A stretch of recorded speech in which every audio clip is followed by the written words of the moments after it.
When it comes to claims about the scale of violence within personal relationships, the 1 in 4 and the every 10-second type statistics drip off the tongue. Beatrix Campbell, the radical feminist and lesbian, has gone further than this. In an article for The Guardian, she claimed that women victims of domestic violence phone the police every second of every day.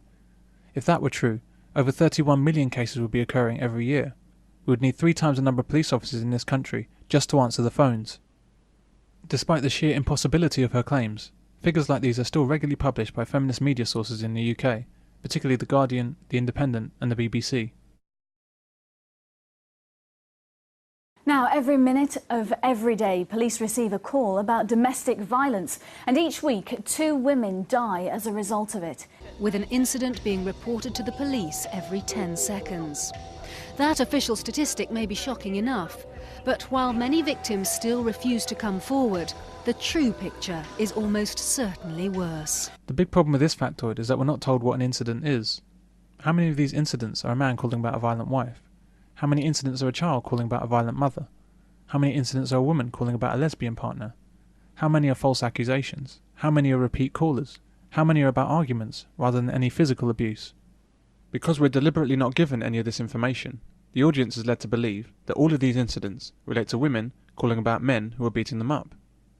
This factoid, like so many others with domestic violence, is absolutely meaningless. Domestic violence is often described as an epidemic. A domestic violence epidemic is sweeping Britain. An epidemic, really? So it's contagious, this violence? Only men can catch the disease and only women can suffer the effects? Surely an epidemic is something different. The flu outbreak of 1918 was an epidemic. That killed 228,000 people in the UK within 4 months. People had to pile hundreds of dead bodies on street corners every day for collection and mass burial. Did you see any piles of beaten up dead women on a street corner this morning? Why is domestic violence described as an epidemic when it bears no relation to what an epidemic is? There is no epidemic of domestic violence, and it's not a growing problem. But there is an epidemic of crap journalism and a growing problem of lying politicians, police officers and charities, all misinforming the public. According to a survey by the Daily Mirror, apparently a third of men thought wife-beating was okay under certain circumstances. This is undoubtedly correct, although I'm sure that the men who answered were not asked, "Is wife-beating okay with you?" They would have been asked something like, "Could slapping a wife ever be justified?" A yes would be processed into, "Wife battering equals okay." Cue hysteria.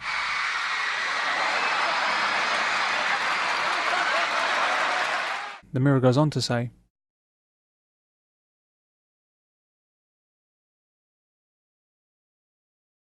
"Well, that's because it's unlikely the dog deserved it.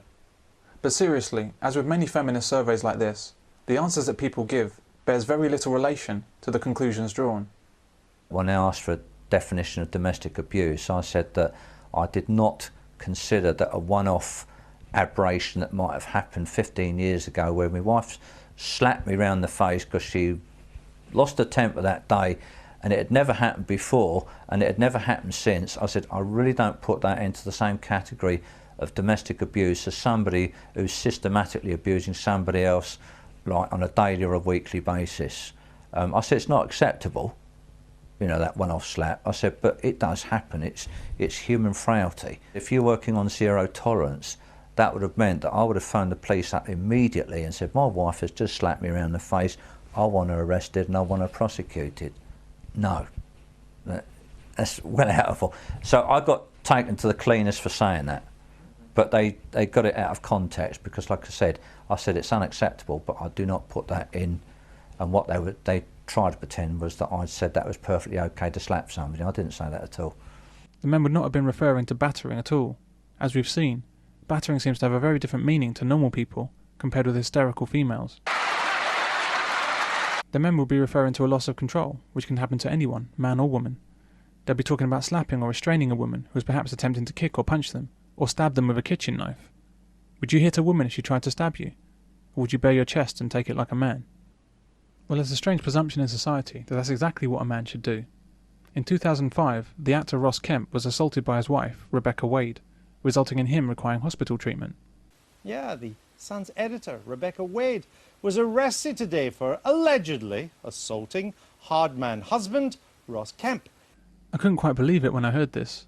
What would generally happen is that Ross would have been arrested as a matter of course, despite being the victim of an attack. For the woman to be arrested, this must have been one hell of a serious attack, probably involving a weapon, and the arresting officers must also have been unusually intelligent and open-minded about what went on, compared with the stated police line of domestic violence. With the arrest policies, if a man does call a woman, the chances are he'll be taken away.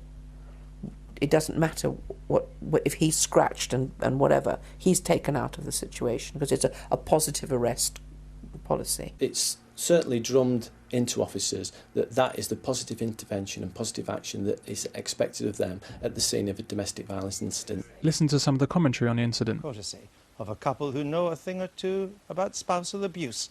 You see it here on the sofa. Has you got previous and going home at 4 in the morning and bashing her husband? Well, she never beat me up when I was her editor at News of the World, but she's a fiery redhead. Allegedly, I'm told. He said on a bar of soap, didn't he? I mean, it is just utterly hilarious, isn't it? I mean, I don't think she's beaten him up before. I mean, he is Ross Kemp, he's Grant Mitchell, and Henno from Ultimate Force. I mean, it's not playing very well for him, is it? He won't be now. The toughest man in Britain, brought to his knees by Rebecca Wade, about 5'8", 8.5 stone. It's not great. It seems Ross Kemp is in something of a bind here.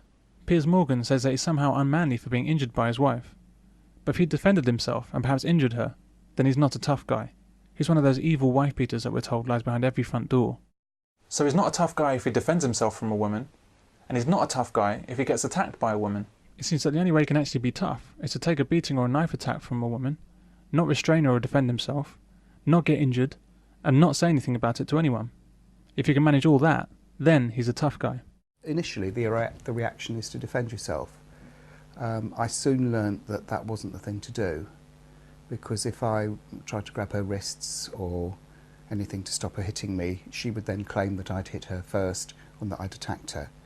So although the initial reaction was to defend myself. She said she'd hit him around the back of the head with something nasty, and blood was flowing from the back of his head.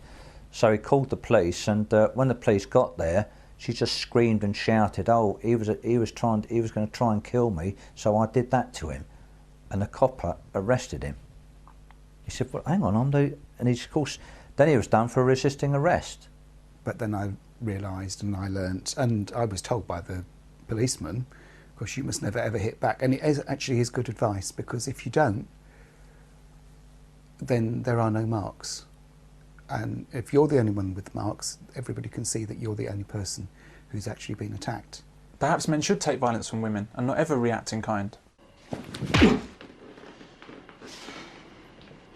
Do it again.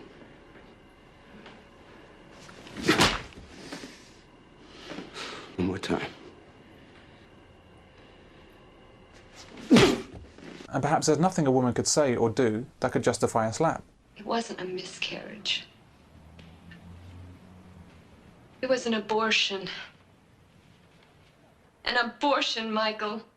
It was a son, and I had it killed because this must all end. But I think we need to be realistic about human relationships and be honest with ourselves about what can arise within them. Women can and do incite and provoke violence from men, often in full knowledge that violence can be the only result. These women should never be classed as victims.